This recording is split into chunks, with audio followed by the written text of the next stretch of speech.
On today's episode, we're going to talk about the Warriors Mavericks series that's 3-0 as of today, Monday, May 23rd. We'll talk a little bit of the Heat Celtics series that's 2-1 right now. Coach's search with the Hornets and Lakers is now completely parallel down to the same three guys, so that's weird. New Two Pointers podcast rivalry. Josh has a mystery segment just like last week where I threw at him the Would You Rather game. I have no idea what's happening. I'm excited to find out, I think. And then trivia, Josh, unfortunately for how the segment works, he has a 5 point opportunity because, rules. Next.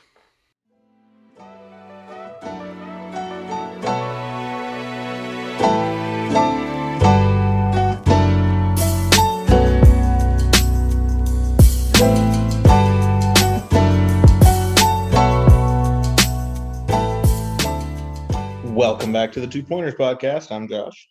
And I'm Trevor.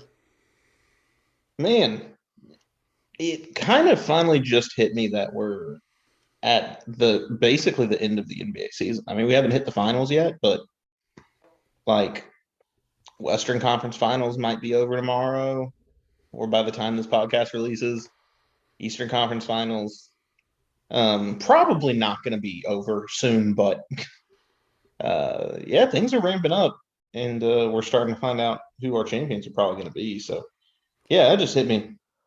It'll go out Tuesday night / Wednesday morning, like it always does. And the Celtics Heat game that could potentially be the series deciding game would be Wednesday night. So, as people are hearing our opinions of Game 3 / Game 4, we'll know hopefully by Game 5 what happens. Yeah, we very well could be recording our finals preview early, which would be really weird because the finals game would tip off on Sunday, I think. But yeah, wild. It hit me similarly the other day. I think what part of it for me was it. I think I enjoyed this playoffs more than I have any in a long time, and I think that really has helped. I think of just every series, whether it was good or bad, whether they were boring or not, whether they were sweeps or not. I just enjoyed some of them, and I was like, this is really good basketball. We never know who the champion was, so we might. We'll talk about that here just now. Well, we might know who the champion is already. We'll see. That's my corny transition to the fact that the Warriors are up 3-0 on the Mavericks. We're recording this on Monday afternoon, May 23rd. I don't have a question prepared. I'll be honest with you. I'm a little still stunned that it is 3-0. This is more of a stunned conversation for me. My question for you is: are you stunned? I'm not stunned. I think almost everyone expected this to be closer than it has been. I was firmly in the Golden State winning the series camp. I mean, I was firmly in the Golden State getting to the conference finals camp from the beginning of the season. But what's different is that because I went back to what my phrase was is the Warriors' last ride. Is what I called it. It was Steph, Clay, and Draymond. The big contributors have been Andrew Wiggins and Jordan Poole, along with Steph Curry. It's been Curry and then Poole and Wiggins, even maybe Kevon Looney. This isn't the Warriors' last ride. They just reloaded. I'm glad you said that because that was what was going to be my counter argument is are we sure this is the last ride because it seems like this No, is this is ride number one of the next maybe 3 or 4 years. I they're want to going bring to up a ride good this thing until Steph's ankles fall off. I want to bring up a good point that Ramona Shelburne put out this morning on ESPN. She made a piece basically centered around the fact that the Warriors dynasty never ended. It just had a 2 year kind of pause. It was a great read, and she honestly might be right. And this is why we're here talking about the Warriors potentially being up 3-0 or being up 4-0 and sweeping the Mavericks in the conference finals. Same thing as like the 2 years of Clay being hurt. Is it like MJ going to play minor league baseball for 2 years, coming back, and the Bulls are right back there again? That, albeit, that's actually a really good analogy. There's The thing with the Warriors for me that kind of scares me as somebody who now talks about basketball. Who would you say right now? I'm going to ask you it in a question form, and I'll answer the question. Who would you say right now is the Warriors' X factor, not named Steph Curry? X factor. Yeah, X factor to win the finals. X factor to like help them Cool. just and be an X factor. For me is Cool. Andrew Wiggins, Okay. which is kind of scary because I'll tell you the truth. When I'm watching I think it was last night. Now, gosh, I don't even know what day of the week it is. It's Monday apparently. When I was watching last night's game, like Dallas was, we talked about this pre-recording. Dallas was looked really good in the first half. Like they just looked like they were going to hang around. This will be the game they win, make the series interesting. I mean, Luca was hitting everything like normal. Crazy. Yeah. And then in the second half, the Warriors committed to a couple of different styles of play. And basically, any time that Andrew Wiggins became the dribble screen handoff man, they scored every time. Whether it was him, you know, karate chopping the guy in the throat whenever he made that poster. I mean, obviously it got waved off because that was kind of ridiculous, but still crazy. Anytime that they, Executed Luka Doncic. there was multiple instances where Wiggins was the dribble handoff guy and he would fake the handoff and Draymond would take the ball and just have a wide open lane. And they just committed to that. And obviously it opens up, it's almost like a mini Horns action where they open up Clay and Curry and little on the wings and it's just wide open threes. I don't know. We'll talk about the Heat Celtics in a minute, but like, I hate to say that this is just almost a cakewalk, but like, I don't know who's beating this team this year. Like, I just don't know who's beating the Warriors. It's just tough. If that offense is playing like that with Wiggins being the guy that's initiating it, it's kind of scary. Yeah. Cakewalk in the West, but I think like one of the comments I made last week was that in the West, you were going to have a shootout because Dallas is not a great defensive team. They play with a slower pace that keeps opponents' points per game down, but they're not a great defensive team. Both Miami and Boston are. So it's going to create Golden State's going to play their most difficult defensive opponent when they get to the finals. And that's no disrespect to the Grizzlies. I agree with you. It's no disrespect to the Grizzlies who put up a good They defensive weren't battle. they were an okay defensive team, but like again, they were also like they were a shootout team. It's not your grit and grind Grizzlies anymore. No, it's not. But they matched up well with the Warriors. That was why it was so Mm-hmm. interesting. I I want to bring up two things that I think is really interesting about this Warriors team. That I'm sure two things are going to happen. So one, I saw this analogy the other day. I was talking to a friend of the show, Hunter, about this, who's a Warriors fan, and I thought this was really neat. And like there was this whole formula on Twitter broken down, and I'm not gonna lie to you, I forgot to favorite it. I can't find it anymore. But someone did this like detailed math breakdown of like when you're playing the Warriors, especially this year's style of Warriors, who aren't completely reliant on the three. What I mean by that is last night's game, there was 2 points in the game where Reggie Miller would be like, all right, the Warriors have made 12 threes and the Mavericks have made 12 threes, and it's an 8 point game in the fourth quarter. Scary, right? And Met Warriors are up 8 with only making 12 threes, same as the Mavs. There was this whole formula broken down, and it basically worked out where if you're down by 15 to the Warriors, you're actually down by 8. If you're down by 8, you're actually down by 3. Or up by 3. If the Warriors are behind, if the Warriors are behind and the team opposed is up by 10, then they're actually up by 4. The way the threes worked with the math and how many shots they've made per 36. It was kind of crazy. Like it was just really broken down, and I'm really mad at myself for not being able to give the proper credit to the guy that tweeted it. But it's less about the formula and how the math worked out. It's more about the point behind the stats. Is they're completely right. When you're playing this Warriors team, would they need to make the three right now? They are making it. And when you're down 12, you being the Warriors in this case, especially let's say the Heat are playing the Warriors next round, and the Heat are up 12 in the third. Their best quarter, obviously, I think we would agree the Heat's best quarter is the third quarter right now. The Warriors are actually down 8 or 4. Like it's ridiculous how fast they can swing the game with some of these styles of plays that they're running, especially with that double action I was talking about. The second point I want to make that I think is really, I'm not going to make it, but I want to be ahead of this before it starts being a finals storyline. What did we say last year when Phoenix made the finals? What was the main storyline that you remember? It's not a trick question. Really think about it. It's not a trick Chris question. Paul getting a ring. No, there's one more that like how they Yeah. got there. Oh, everybody got hurt. Felt like a cakewalk. You didn't have to play Yeah. this guy. You didn't play that guy. Why aren't people saying that about the Warriors? I have a feeling if they beat Dallas in 4 here, I think that's going to be a huge storyline no matter how the East Finals turns out because they're going to have played the Mavericks, who have Luka just completely carrying their team. They didn't have to play the Suns, and they beat Grizzlies without Ja Morant for half the series. Look, I'm not saying I agree with it. I'm not. I'm not going to sit up here and be like, I completely think this is the case. But I do have to say that they retooled, like you said, they absolutely did a great job retooling and redoing the caliber of roster that they need to get to the finals. They also played Jokic by himself, basically. We talked about that a few weeks ago. Mhm. So basically, they played Jokic. They did play the Yeah. MVP. Joker never stood a chance. Exactly. People are gonna say you played the MVP. I don't care. You played Joker and then 11 other crap guys. You played the Warriors with half of the series without Morant, and then you play the Mavericks with basically Luka only. And you don't have to play the Suns. You don't have to play the Jazz. Well, let's not say the Mavs with Luca only. I mean, look at the performances that Dinwiddie and Brunson are putting up. It's not just him out there. It's not a disrespect to them. It's Luka's going to be the difference in beating this Warriors team, Oh yeah, and he hmm can't. I'm just going to go ahead and get it out of the way. He can't. generational talent, probably second best player in the NBA. Yeah. Yep. And that's not a testament to the fact that they're there for a reason, obviously, but Luka would have been the only reason that they win this series, like absolutely outright. So, and I'm the guy that picked them in 7. I'm going up against my word here.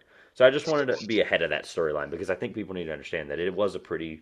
I mean, it was a pretty open path, and they took advantage of it. That's what great teams do. They take advantage of it. They win the series they need to recap for people. They gentlemen swept the Nuggets. I don't know if it was actually a gentleman sweep. I think they won Game 3, not Game 4.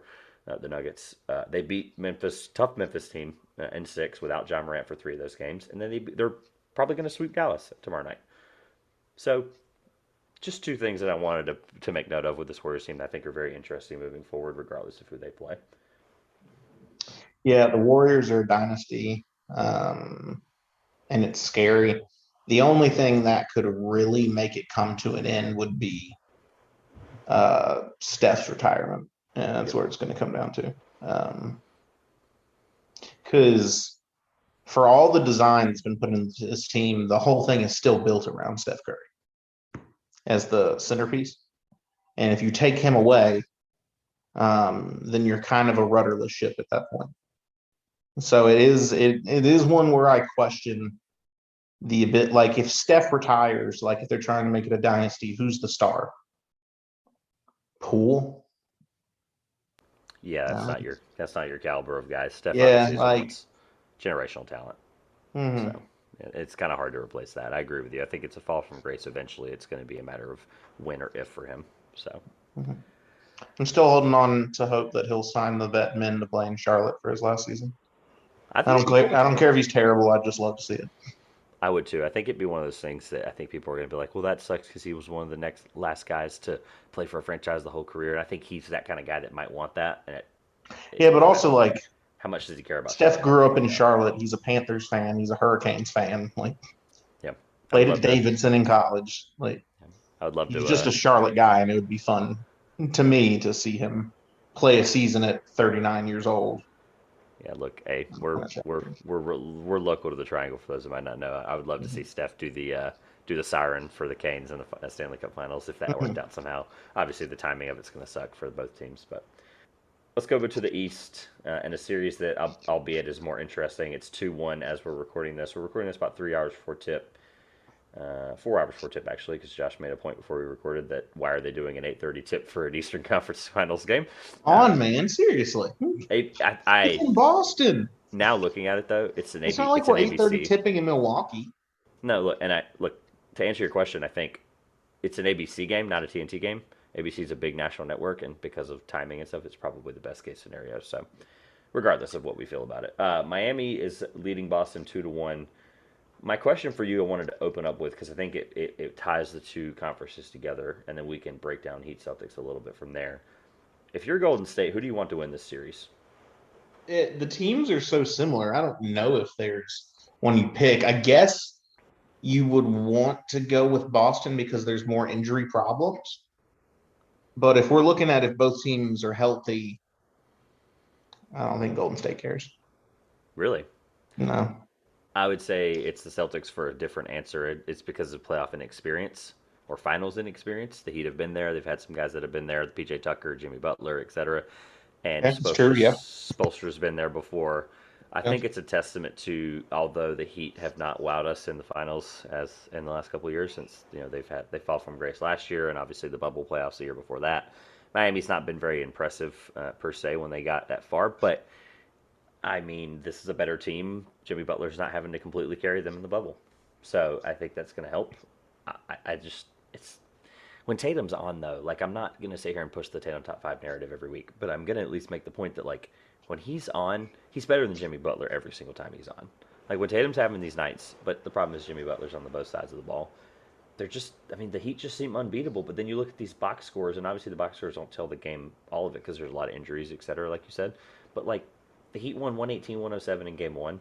The Celtics got Al Horford and Marcus Smart back for game two, and they won 127-102. And then the Heat only won by six when they were up by like 28 at one point in game three. Like they made it a game.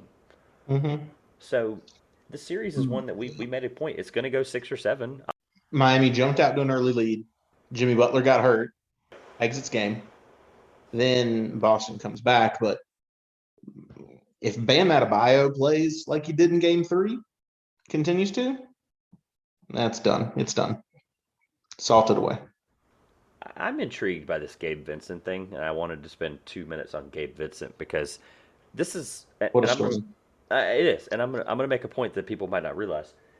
Gabe Vincent is somebody that the Celtics had on their roster about 14 months ago, and decided, we're gonna release him.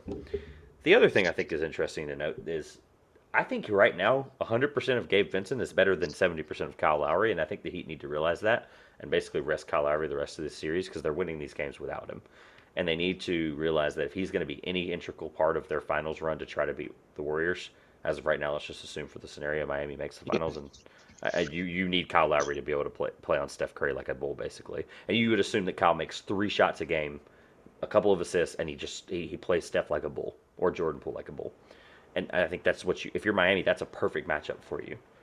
Because if you're a healthier Kyle Lowry, that's obviously a huge what if. But if you're a healthier Kyle Lowry, you're more impactful. Mm-hmm. That was why Fred VanVleet had to step up in the finals 2 years ago, 3 years ago now. Good Lord, 2019, whatever year that was now. I He had to will step up. defend Kyle Lowry had a pretty good finals in He did 2019. no, but Fred VanVleet had to He step up struggled through the playoffs up to that point, but up to in that the point. finals, Lowry had a great finals. Great point. Offensively, As a though, supporter to Kawhi, but yeah.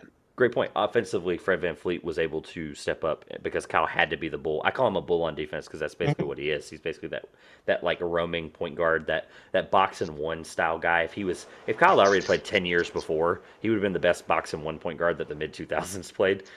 You remember that? Like all these teams played box and one for like 6 years, and it was just ugly after that Mm-hmm. Mavs finals. That was what teams did for like 6 years, from like '06 to like Yeah. It's how you defend ISO 2011. ball. It was great, and Kyle Lowry would have been the best guy for that part of it, but he wasn't a good player at the time. So It's my other interesting. So go one thing ahead. I wanted to comment about, and it's just so that I can say this on this corny tagline, but like I've seen a lot of stuff about the comparing Boston and Miami and like how they've built their teams because they've done it incredibly differently. Uh, Yeah, and what I that's thought about it of understatement. the Boston Celtics are in the Eastern Conference Finals because at least they are good at drafting compared to other teams. They prove at least someone's good at drafting. That being the Celtics. Ainge done a great job. The Miami Heat are in the Eastern Conference Finals because most teams aren't. It's a great point. You've got Duncan Robinson, Gabe Vincent, and Max Strus, undrafted players, playing significant minutes in the Eastern Conference Finals and And putting in significant work. and yet you don't devalue the Heat because those 3 guys are there because they're great players. Yeah.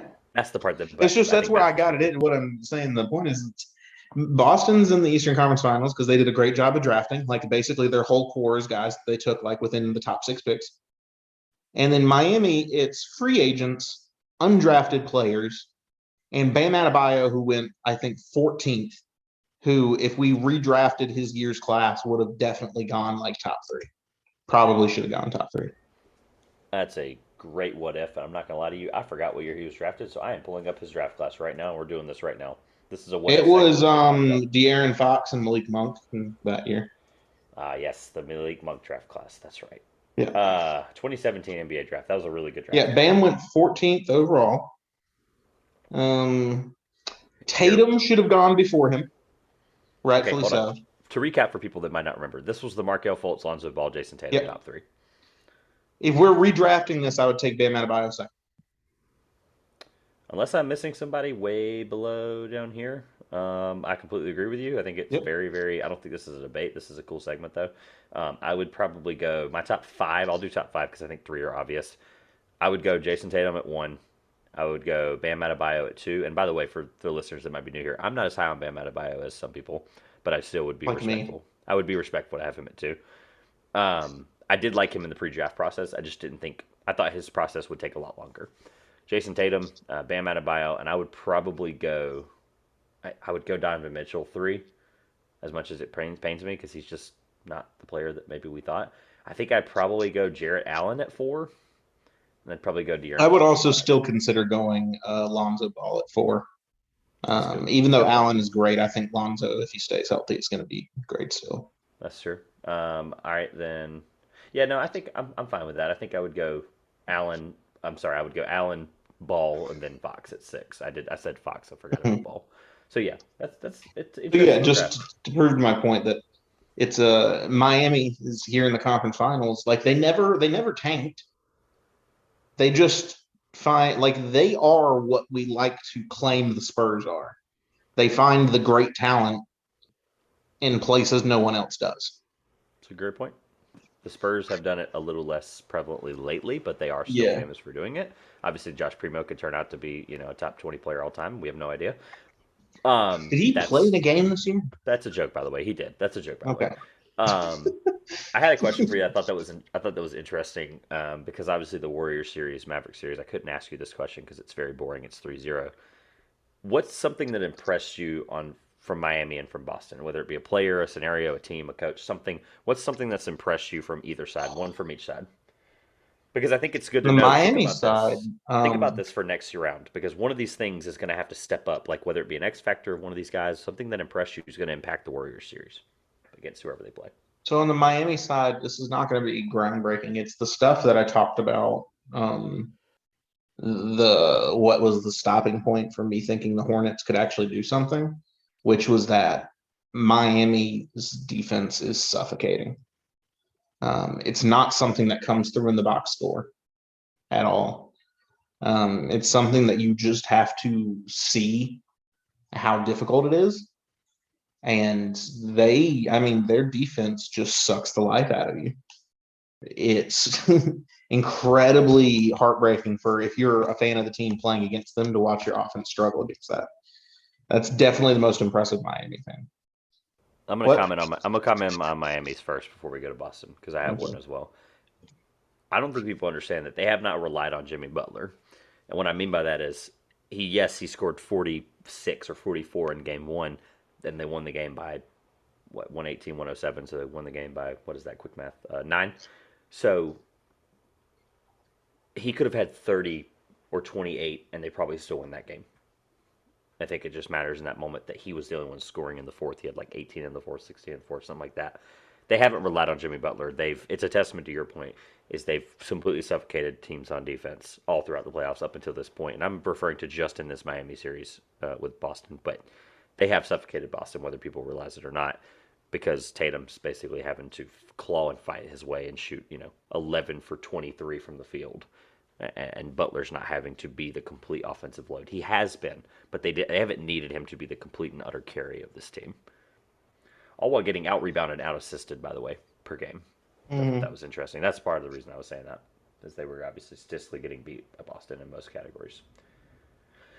All right, what impressed you from Jaylen Brown? Jeez, I'm looking at my thing, and Jaylen Brown's on my list here. So Just the thing with Boston is probably the resiliency. They've had a lot thrown at them throughout the season, and even now in the series, dealing with injuries and sickness to Rob Williams, Marcus Smart, Al Horford, Jason Tatum's day to day, and the resiliency that Boston just keeps fighting back when they honestly could have curled up and lost a long time ago. It's probably good. It's impressive. it's a testament to the head coach, my friend. That is a Yeah, testament to absolutely. that head coach who basically was getting questioned up until the turn of the year when they went on their run. People were questioning, Well, is we he thought, I just mean, you and I thought from the beginning of the season that this was going to be the beginning of Boston's epic collapse. yeah? We were I'm wrong. I'm ashamed by that. I am because I Yeah, really did like. I didn't know what to expect from Ime Udoka, but that was not close to what I would have expected. Well, the problem for me is I couldn't read through the lines. I couldn't find the silver lining. I liked him, but didn't know enough about him. I like Jason Tatum and Jaylen Brown, but I don't know enough about the core around them. I like Brad Stevens, I think, as a GM, and for the most part so far, it's looking Jury's pretty out. good. Yeah, jury's still out on that. The part I'm struggling with, and by the way, the Udoka thing I mentioned earlier, the point I was trying to make is people for up until January 1st, people were like, "Is he just like going to do anything?" He basically like looked like he was just basically sitting back and just watching. He was like a monk, just sitting on this hillside, just watching this team collapse for 3 months. And then he like, I basically think he was just getting the confidence of his guys and understanding how they are, so that now he can yell at Grant Williams and have an argument with him on the sidelines for him to then fire up his team. It worked. Obviously, look where they are. I'm stuck between two things. I mean, it's not dissimilar to what Hubert Davis went through at North Carolina this year.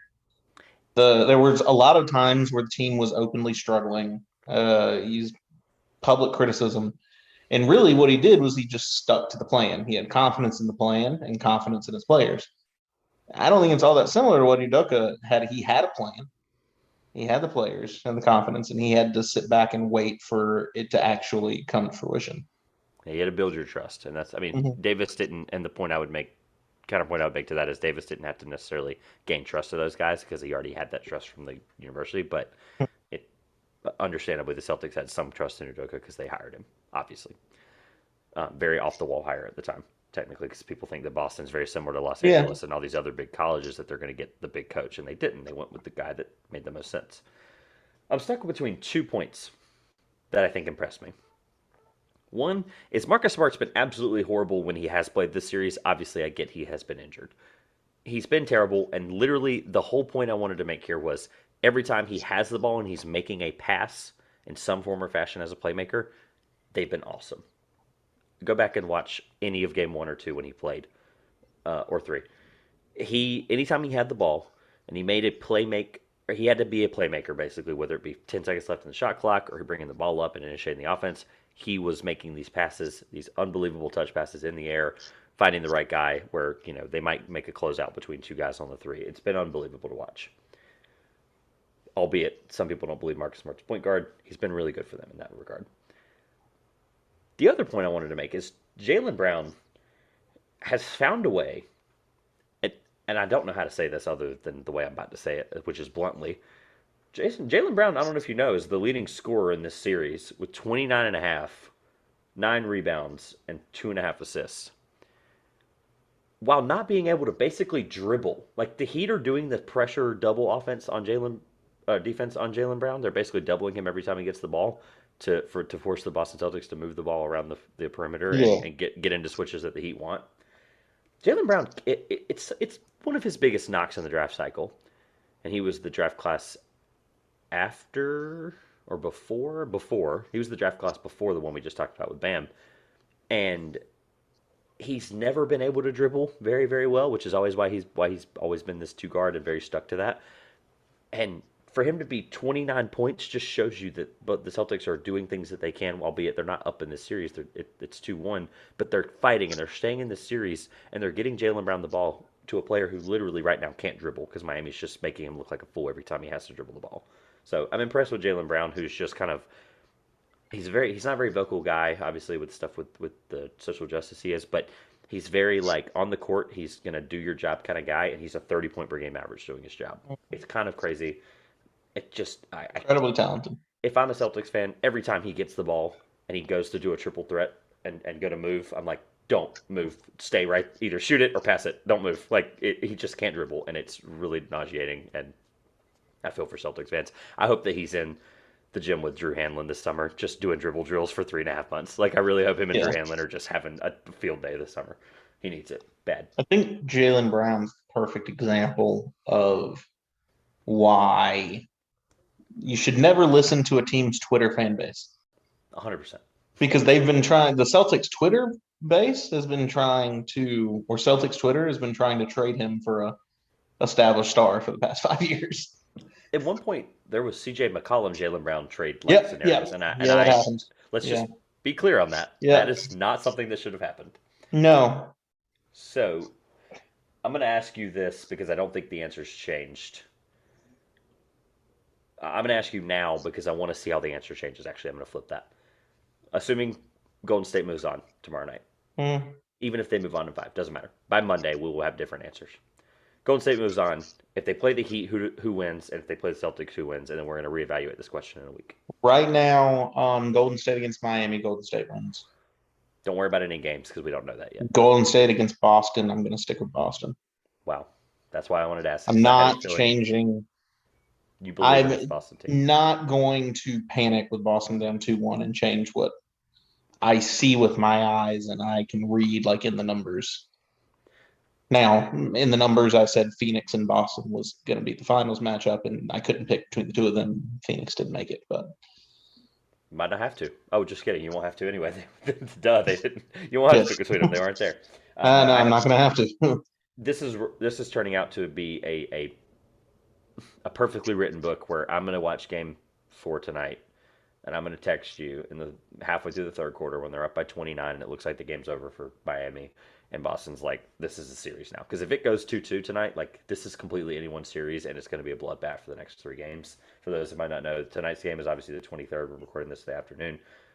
The series would be over by the 29th. Fun fact: all 3 of these games, or all 4 of the next games, are all at 8:30 Eastern to make you even more mad. The series will be over Sunday if it goes to 7.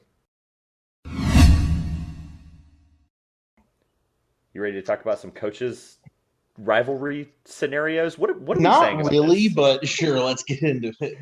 I'd be shocked if we spent more than 5 minutes doing this, but we at least need to address it because the fans of the show are probably going to look at Twitter today, or they're going to look at the news, look at Woj tweets that they probably have on, and they're going to go, this is how I'm teeing up this segment, by the way. They're going to go, huh, Woj retweeted something about the Hornets and the Lakers having the same candidates? That's interesting. They're going to think that's really fun for us. So this is us unapologetically talking about it because we talked about the Lakers head coaching candidates already. Little did we realize the Hornets were going to have the exact same 3 finalists. So Yeah, I've been staying away from the Hornets thing because I've just had a lot of conflicted feelings since the season ended, and I've kind of just been trying to stay away. so this is a great point. You know who I want the coach of the Hornets to be? No, don't say it yet. Don't say it yet. Okay. Because you know why? You know why? Because we spent 30 minutes at large, 25 minutes at large about the Lakers.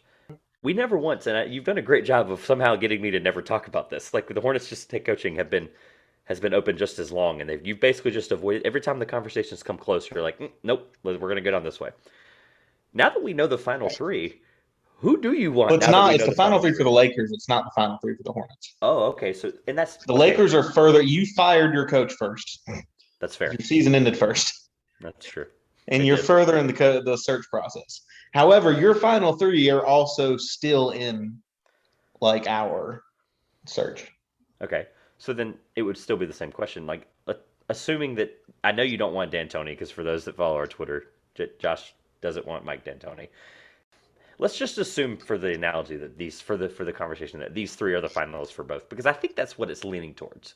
I think the Hornets, unless who's your left field? Is there a left field candidate that I'm? You didn't get what I was going after at all when I said you know who I want to be head coach. I want James Borrego to be the head coach because I think it was a stupid decision. But now that we're here, since we fired the guy that got better the past 3 to 4 seasons, where the team improved, Miles Bridges took a massive jump, and everything was trending in the right direction. Our first winning season since Kemba took the team to the playoffs, where they played against the Heat and Dwayne Wade. That's so crazy because I And remember we that play. fired him. But out of these 3, I'm going to ask it like this: out of the 3, who do you want? Out of those 3, I would take Darvin Ham. Same here. Because for you, and I'm talking about for those that might be confused. We're talking about the Hornets for a second because obviously these are the Lakers finalists. Completely verified source here. These are the Lakers finalists. So I'm going to answer my part of it in a minute. I agree that for the Hornets, Darvin Ham will be a great coach. Although Borrego is also a great coach. I'm on the same train you are. I'm very confused still. What I want to ask you is, who do you think they will hire? Because that's what we did with the draft cycle. It's player A is this, and who do you want? But who do you think they'll actually get? That's an amazing question. Because I have no temperature check. I don't know. Okay. Because I didn't expect them to fire Borrego. I'd heard the whispers that had kind of been happening for a couple of years now that there was this disconnect between LaMelo Ball and James Borrego. And I think that Borrego and LaMelo and the organization at large did a great job of hiding it. It Yep. wasn't now it's not one of those like they were walking around and they hated each other things that people like to paint it as. It was just there was a disconnect between fundamental like philosophies and how the team should be run, how games should be played. And frankly, and they make the right decision in this, you take the side of LaMelo Ball. Because James Borrego can't get out there on the court and play for you. So, So, as much as I love him, so assuming they make this choice, they being the Lakers and the Hornets, we're talking about the Hornets still though. Assuming that they make this decision before the draft, by the way, fun fact, is a month from today. Um, yeah, I think both teams really want to. Well, it doesn't matter if the Lakers have it in position before the draft. I think the Hornets really want it in position before the draft. they do. Um, All teams do. My question for you is I'm trying to figure out a way to word this because you have no idea, neither do I. We can't get any temperature check on this. I have no idea who they're leaning towards. I really don't. I wouldn't be shocked if it's Darvin Ham, by the way, to be clear. I genuinely think that may be who they go with. The question I have for you is could Mark Jackson be the head coach of the Hornets in the next 15 days? Mark Jackson He's out of wouldn't the make me Lakers. upset. It would He's not upset me. he's out of the Lakers candidacy. We know that for a fact. He's no longer in the Lakers candidacy. It wouldn't upset me because LaMelo Ball and kind of the players were open, just like LeBron James. Like there's been this very uniform kind of paralleling in these coaching searches because LeBron, I think, spoke out about wanting Mark Jackson as Correct. his coach. LaMelo Ball then kind of did the same thing. And I mean, they're not wrong. We're talking about the guy that player developed this Golden State franchise. Who was it that did the player development for Stephen Curry and Klay Thompson? It was Mark Jackson.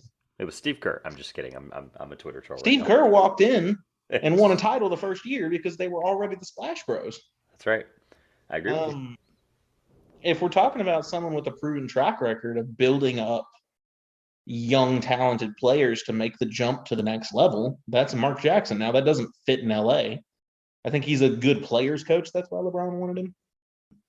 But like, I'm looking at it for guys that fit the book of what the situation is in Charlotte and what we have to do here. That's Mark Jackson. That's Darvin Ham. That's maybe Kenny Atkinson. It's not Terry Stotts. Agreed. It's not Mark D'Antoni. Agreed. See, we're completely in Because if agreement it was on Mark this. D'Antoni, we wouldn't have fired James Borrego. Mike D'Antoni. I know what you mean, though. I'm just If kidding. Borrego walked in 4 years ago, said, "I'm going to build this team to play like the Rockets," who at the time were coached by Mike D'Antoni. I love how you did it again. You're like Mark D'Antoni. There's too many M names out there. Mike D'Antoni, I agree with you. Look, who at the time was coached by Mike D'Antoni. So we've literally, we fired a guy who built the team to play like Mike D'Antoni. So why would you hire him? Sorry, I'm getting off on a no. tangent. You're But please, yeah, please. So that's why it would be a stupid decision. And I don't think they're going that route. But I'm really glad that I threw the Mark Jackson thing because I'm at the point in the cycle where I'm throwing stuff at the wall to see if it sticks, and I'm just shocked that you have A, no idea, and B, like any inclination, like maybe it's this, maybe it's that. You don't want to speculate too much. I'm throwing the Mark Jackson thing out because it's so out of the left field thing that yeah. because the Lakers killed him out of it. It's just, it's interesting. Well, I I think don't he's know a where great they're fit. going because, like, after they fired Borrego, I was like, okay, then I guess like the rumblings after that were Kupchak was getting fired. Yeah, No, he got an extension, yeah. which he should have. He's hit home runs with every decision since he was hired. Totally agree. Nothing but home runs. So who's the home run coach? Again, I want you. I'm like pushing you to make a prediction because I really don't know. We have zero inclination, and neither do We're you. way early. Like, I think the Hornets are like past the first cut and haven't made the second cut yet. We'll know very shortly. I Um, think. I agree. I think Darvin Ham's probably the best choice. Young coach, I agree. never been a head coach. Most out of the candidates is most likely to relate to the young players, which I think is incredibly important. Strong defensive mind and style. Let's transition to the other side of the United States, and we're going to go really quickly with the Lakers. We already spent a whole lot of time on this 2 weeks ago now, I think it was. The reason I want to talk about it, though, you might have missed this article today, albeit you're pretty good about catching up on stuff that happens. It's an Aaron Walsh and Mark Stein piece that came out today.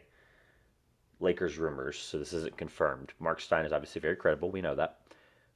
LA has not abandoned hope, although they've narrowed down their final three, They have not abandoned hope that 76ers head coach Doc Rivers becomes available.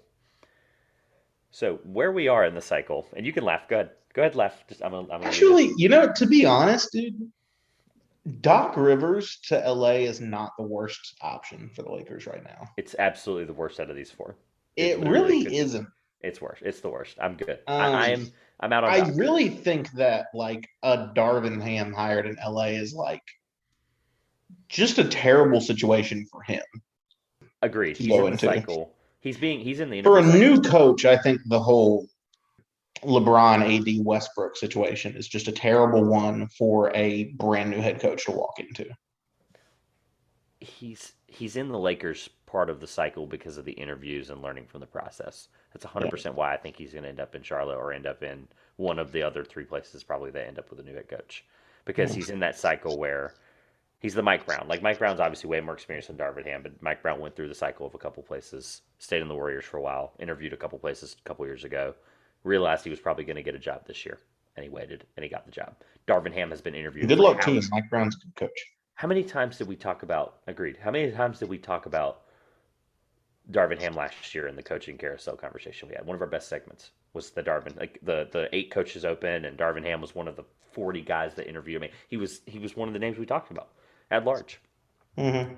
The Mike Brown thing is interesting because I think it's kind of a cool parallel because Mike Brown was, for people that might not remember, was the head coach of the Los Angeles Lakers when they were terrible, and he obviously was a casualty of that when he got fired. So I think he's in a Coach at one great. point too. He was, and he was the Knicks coach. He's Yeah. in a great place to be like, hey, and people think, I think a lot of people, you and I think Mike Brown is good, but a lot of people might not. Mike Brown's good for a team like the Kings right now, where they just need to get some things right, win some games. They obviously have a top 4 pick now, as of recording this. We know that. I So, mean, he was the Cavs coach in that original LeBron run. Like um, that's I credit to him. Like people talk about LeBron making it with that crappy supporting cast, and yeah, I mean it doesn't look good to look back at. It's Mike Brown, a significant part of that. I'll end the. I brought up the Doc Rivers point. That was the only reason I wanted to talk about the Lakers part of it. I'm glad that you did the parallel thing. That was cool. I'm glad you brought that up to me before we started this. So I want to end with this, with the Lakers Hornets, and then we're gonna. Josh is gonna throw a mystery segment at me. I'm kind of nervous, but the Lakers have narrowed down their final 3. So I, I am the one that normally asks questions on this show, so I'm gonna leave it that way. I'm gonna answer the question that you would have asked me probably. This is their verified final 3 minus Doc Rivers. Holy cow! Darvin Ham I think is completely out. I think he gets a young team. I said that already. We're now to a point where I'm not gonna lie to you. This is you remember last week or 2 weeks ago. Where was I on the Stotts and Atkinson's side of things? Right. This is literal polar opposites of my opinion. Like this Mm. is worst case scenario in my opinion and best case scenario. How funny, right? So I'm gonna answer it like this, or I'm gonna preface it with this. I have been an NBA fan, and I feel like I'm. This is I don't really say this kind of stuff, but I'd like to think I'm a pretty intelligent NBA fan. For somebody who's watching a long time, understanding behind the scenes, we now talk about it in front of people for thousands of people to hear. We obviously understand the risks there. This is all the writing on the wall where I am really excited that Kenny Atkinson is a Final 3/Final 2 candidate, and they're going to hire Terry Stotts. This is things like this have happened for many franchises for many years, and this is exactly I'm saying. Look, I'm going to aggregate this clip. I'm going to take this clip in 3 weeks when this happens. I'm going to tweet it. It's going to go viral. It's going to be funny. Terry Stotts will be the next head coach of the Los Angeles Lakers, even though Kenny Atkinson is the better candidate, the more qualified, well-rounded, better choice. This is going to be just a little bit of ranting, but I don't know. Okay. Report broke today from Sacktown Royalty, which is the fan-sided site of the Sacramento Kings, that it's widely expected, believed, that the Sacramento Kings are going to trade the number 4 overall pick that they won in the lottery for a win-now veteran. The Kings, who didn't make that big of a jump to get to number 4, are trying to win now.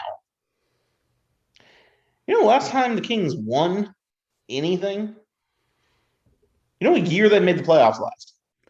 I looked this up before. You can tell me what year did they last make the playoffs? I can answer this because it's hilarious. Yep. Shout out to Kevin O'Connor, Bill Simmons, Kyle J. Mann and Ryan Russillo. They did their live draft lottery reaction just like we did. And right before they did a scenario about the Kings. How many times since 2007 have they made had a pick in the lottery? The answer is two. Basically every year since 2007 minus two. And the last time they made the playoffs or won a playoff, are you talking about won a playoff game? Is that what right? That's Made the right. playoffs. Made the playoffs was George Bush was our president, It and was I'm pretty sure it was 2007. 2006 Yeah. See, as the 8th seed, I wish I should get the 8th half a place. point. The half a point that I got last week to make it a full point. This should be the reason because I got that right basically. 2006, 2007. Yeah, keep dreaming. You're not getting that half point. That was. Um, I'm so proud of myself. Thank you for that. I feel good. this is by far, and I don't mean because I'm just some random dude in his apartment talking on a podcast with you about basketball. So I don't want to like step out to the side of saying that I know more than these people that have been in these front offices and working the NBA for years. But to think that the Kings are going to win now after they just traded the best asset they have in their entire franchise at the deadline to Indiana. Yes, the best asset in their franchise. Tyrese Halliburton is better than Ever, De'Aaron. ever. No, like the best asset they Currently. had in their franchise. Okay. Good clarity there. Thank you. Is incompetence at an incredible degree. You just got lucky. Most teams don't get lucky. They just got incredibly lucky to be there at 4, can take a franchise altering talent, and they're going to throw it away. I fully believe they're going to throw it away. I was really thinking the moment they won about how they were going to mess this up. Because they always seem to, right? They could have picked Luka Doncic and they picked Marvin Bagley Jr. No, you brought it up actually. When they were on our lottery reaction, you were like, "What would the Kings do it for here? What would be the most Kings thing?" You said that, and we didn't really go down that path because the answer is traded for Jeremy Grant. Apparently, that's where we're going. Seems to be. Jeremy Grant is a win now player. The top two things I'm hearing are Jeremy Grant and Malcolm Brogdon. You think either of those are worth 4th overall pick? And what's funny is the Kings fan base is like behind this. Of course they are. They're miserable and they're delusional. So, what I told you was a mystery segment is something that we're going to stop. We're going to start doing differently because I'm tired of watching a team that I think has a great name. You know how much I love the phrase Sacktown. I love it. Some of our friends will get that. I love the color scheme. I think they're in California. They've got everything to be a great NBA franchise, except that they do everything wrong. Sacramento, albeit, is not a great market for anything. No, but it's like they've got a lot of makings to be a great franchise, yet they just do everything wrong at every turn. We're going to do a new segment of what would we do if we were the Kings general managers? Because frankly, we can do a better job. So each week we're going to dive into whatever the big decision of the week is for the Sacramento Kings. And we're going to analyze how we would do it and begin our campaign for one of us to take our spot in the Kings front office because someone needs to at this point. Before we go any further, for those that have been at this, first of all, I applaud you. This is probably the greatest thing we've ever come up with, we being you. I want to tee this up really quick because I don't think people who might be new here realize that this all started from me slandering the Pistons and losing any potential sponsorship or opportunity we have with the Detroit Pistons. So we're now 20 we're now 28 franchises remaining if they don't add the Vegas and the Seattle expansion here soon. We are now 28 franchises that still would potentially work with Josh and I in some form or fashion. I can guarantee you right now, we are not getting. To be fair, we're almost 2 years into this, and I don't think I've said a positive thing about the Sacramento Kings one time. I know. So this is why, as how much I personally like their franchise, I don't think I've said they've made a good decision at any point. Ever. I want the OG real fans who are going to love this segment, which is now apparently permanent. I'm excited. I just reached a breaking point. I saw the news story of that today, I reached a breaking point. This started literally with the fact that I hated the Pistons publicly for a long time, and now we now agree. And look, I don't necessarily hate the Kings like you do. It seems like I like the Kings. It's like you're getting. I think they're incompetent. there's this animosity piece with it that was always there with my Pistons rants, and I'm just glad that I'm glad we're spearheading this into something full of content. So thank you. That's where I wanted to go with that. The other thing I wanted to say before you move on is I pulled up just for funsies because I think it'd be really funny to talk about this. I pulled up their draft history before we go any further to tear them down. The walls are already destroyed. There is no rebuilding them. The Kings will not work with us in any form or fashion. I am totally fine with that. Until we get hired in their front office, which is the goal of this piece. I am just gonna read from. I'm gonna read from 21 to 15, so 14. Sorry, I'm not gonna read who's around them. People who know the drafts can understand where this is going. I'm just gonna read the names, and I want you to react to them. I'm gonna read first and second. 2021, Davion Mitchell and Neemias Queta. 2020, Tyrese Halliburton, Xavier Tillman, which was moved to Memphis. Halliburton, good pick that I think praised Xavier him for at the Tillman. time. Xavier Tillman in the second round moved to Memphis. Yeah. Hilariously. Jemias Ramsey, and then Kenyon Martin Jr. to Houston. So two guys that are now contributors on their teams. Three, if you count Halliburton, moved out of that. Anyway, 2019, they did not have a first. That was one of the two exceptions I talked about earlier. They had Justin James, Ignas Brasdakis, and then the 60th pick. I'm not even going to read the name. Sorry, Vanja, whatever. 2018 famously took Marvin Bagley, second overall, and then in the round two, they picked Gary Trent and then traded him to Portland immediately. This gets you're laughing because it's like, oh, the first round picks that they screwed up on. No, it gets better. They screwed up on all of these seconds too. De'Aaron Fox after that, the year after that, Zach Collins immediately traded to Portland with the 10th pick, and then Frank Mason, who now is a contributor for the Pelicans. And then I'll end with 2016, 15, and 14 quickly. Marquise Chris was immediately traded to Phoenix. Actually, that probably worked out. I don't know what they got in the trade. Isaiah Cousins, 59th pick. Willie Cauley-Stein in 2015, and Nick Stauskas in 2014. That doesn't include the Ben McLemores of the world, the Thomas Robinsons, Bismack Biyombo's, et cetera, et cetera, et cetera. So the last good pick they made before Tyrese Halliburton was DeMarcus Cousins. Go right ahead and finish whatever you're about. I just fueled the fire. I just wanted to fuel the fire. That's all. You're just missing at every spot. Yeah. I remember what I said in draft chat now when the Kings picked fourth. I said Sacramento feels like a Keegan Murray landing spot is what I said at 4. Because he's That's the pick that he's the high prospect that I understand is good, but just don't get how he translates to the NBA at this point. I think I saw him compared to TJ Warren, and I was like, okay, now I think I understand.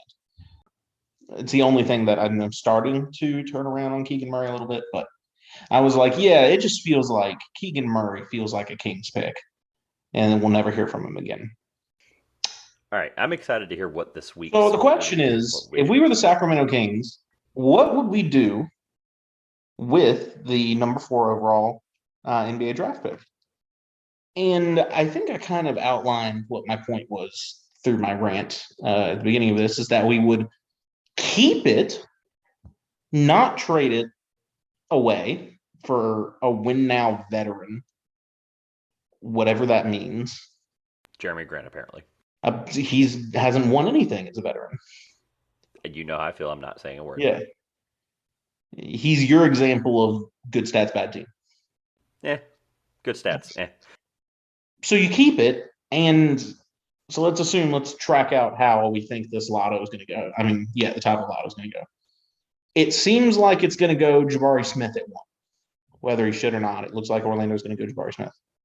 OKC takes Chet, and so they want. And Houston takes Paolo because he's the 3rd best prospect. So you're left with a decision with Sacramento at 4. The consensus would probably be the next best player on the board is Jaden Ivey. What do you think of that? That yes, no? Well, I'm going to spoil my updated draft board very quickly here. I'm going to go ahead and answer this because people are going to listen to this and I don't care. If I'm the Sacramento Kings and they're not moving this pick, I'm taking Shaedon Sharpe because he has the biggest superstar potential of this entire draft. You jumped ahead of me. That's exactly where I was going.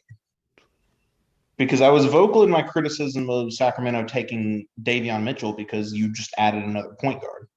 And they traded away the best of the guards they had for Domantas Sabonis, who I like, but he's all alone in Sacramento. With De'Aaron Fox continuing to put up his 32% from 3, good for him. Can't get it done. Can you imagine a Jeremy Grant shooting 40% from the field, 31% from three, and 60% from the line with De'Aaron Fox? Oh, I would have a field day with this segment.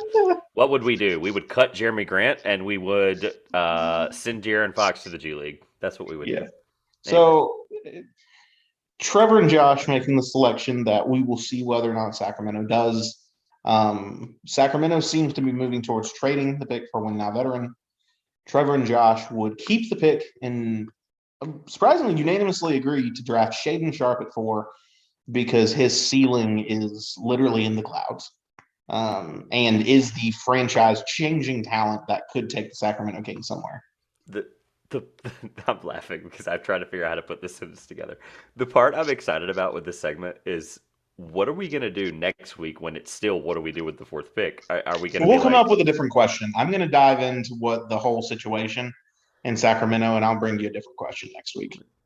what if we're because we're not Mike Brown next week? We're not gonna be like what does Mike Brown do with this roster and how does he build? Like no, it's the boring right. What are we gonna do? We're gonna be like every week. What are they gonna do with the second round pick? What are they I'm gonna going to do look with into the cutting contract this guy? situation, but I mean, if the Kings like I like something, it.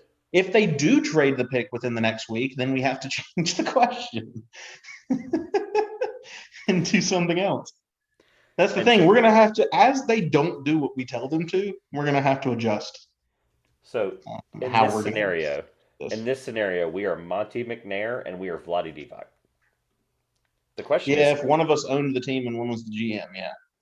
which one of us is Monty? Which one of us is Vladi Divac? I think I'm getting off. I'm getting off course here a little bit. We have to I do guess trivia. I'm Vladi Divac because he's a retired Hornet. So I just wanted to hear you say that. All right, can we do trivia? This segment's getting off the rails quickly.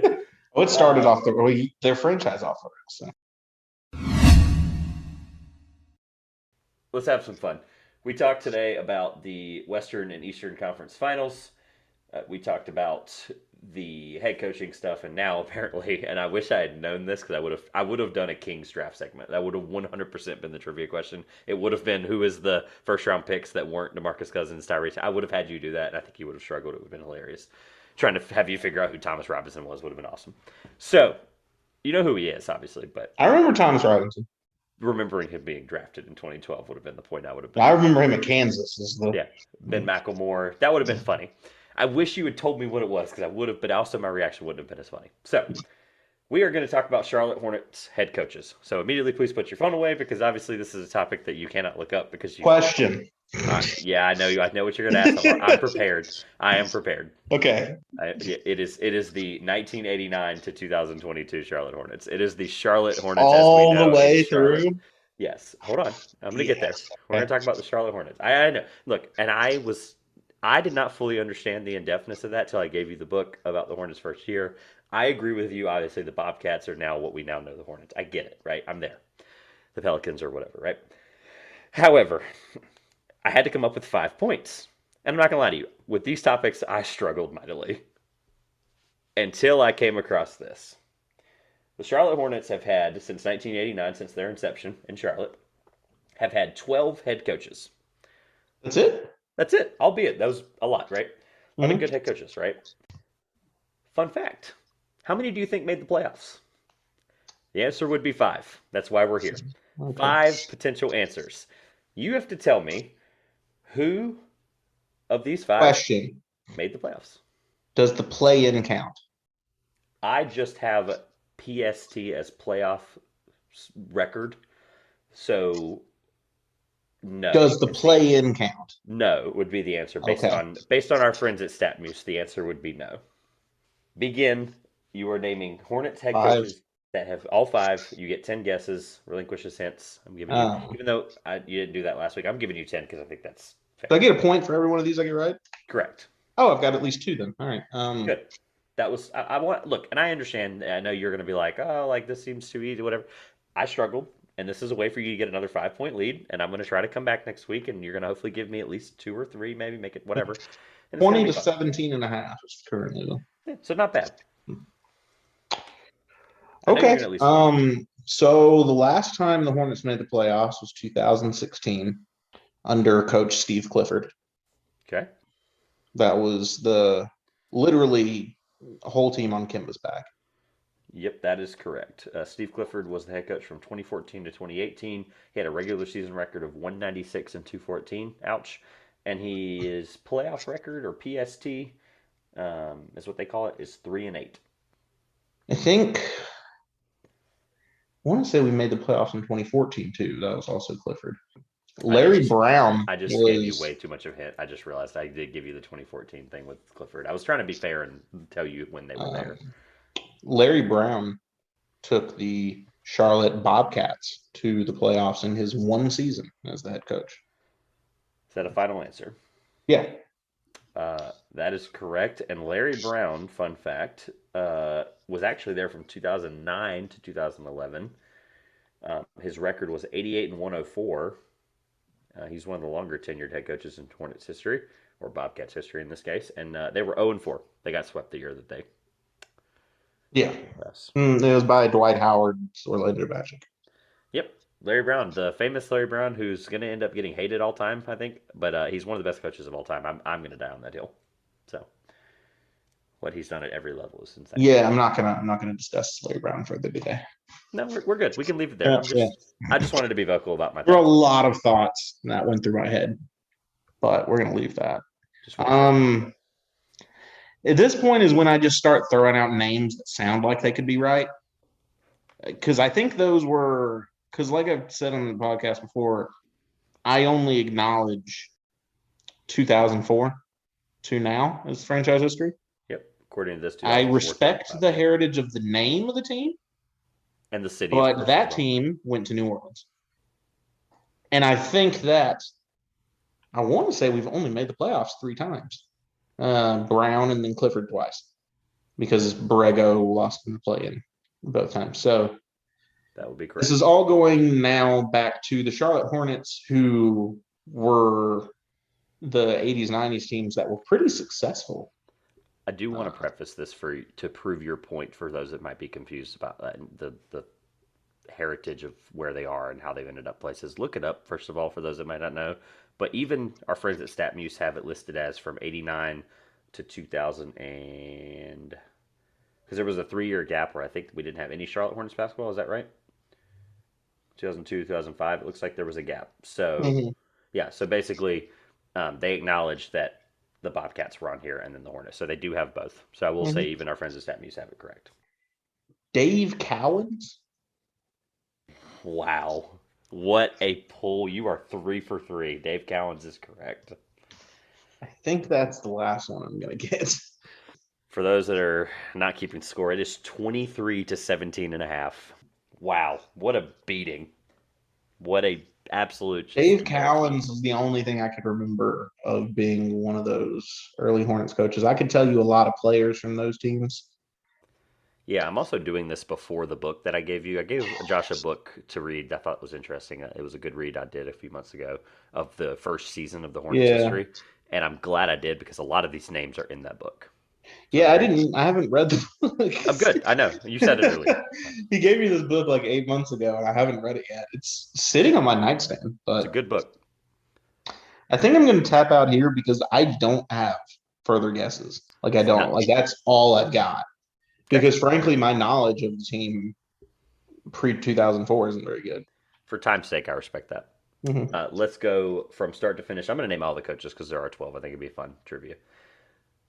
1989, 1990, for the first one and some odd seasons of the Charlotte Hornets history in that great book that I gave you. Again, for getting the title really quick. I don't have it. Hornets Nest. Thank you. I forgot the title of it. I read it so long ago. Was Dick Harder. Dick Carter was 28 and Dick Carter was 28 and 94 as a Hornets head coach, followed up by Gene Little. We've lost Josh. I'm just going to read and hold myself together. Gene Littles is the coach that replaced him from 90 to 91, 37 and 37 and 87 in the regular season. The first Charlotte Hornets head coach in their history to make the playoffs was Alan Bristow. And I am a very big NBA fan, and I'm a very big fan of the '90s of the NBA. And I'm not gonna lie and sit here and say that I know who Alan Bristow is. Okay, I'm back. Alan Bristow. Does the You name just even? can't. You just can't hit me with that with That was no the whole reason. preface or anything. Oh, whole reason I did it. Alan Bristow. Does the name ring a bell? Not a bit. Okay. He was the coach from 92 to 96, regular season record of 207 and 203, playoff record of 5-8. Dave Cowens, you got correct, was there for 2 years after that. We're up to 99. 109 and 70, had a pretty good regular season record. He was 4-8 in the playoffs. The next one after that is a name that I do recognize, but not for the Hornets, is Paul Silas. Paul Silas was 99 to 2002, one of the longer tenured head coaches. Even though the Hornets, like you said, were successful, they had a lot of head coaches. I thought that was weird. And he was from, 161 and 120 and 11 and 12 in the playoffs. He has the most wins in Charlotte Hornets history as a head coach, and he had the most losses as well. Yep. Paul Silas has the most wins and most losses at 11 and 12.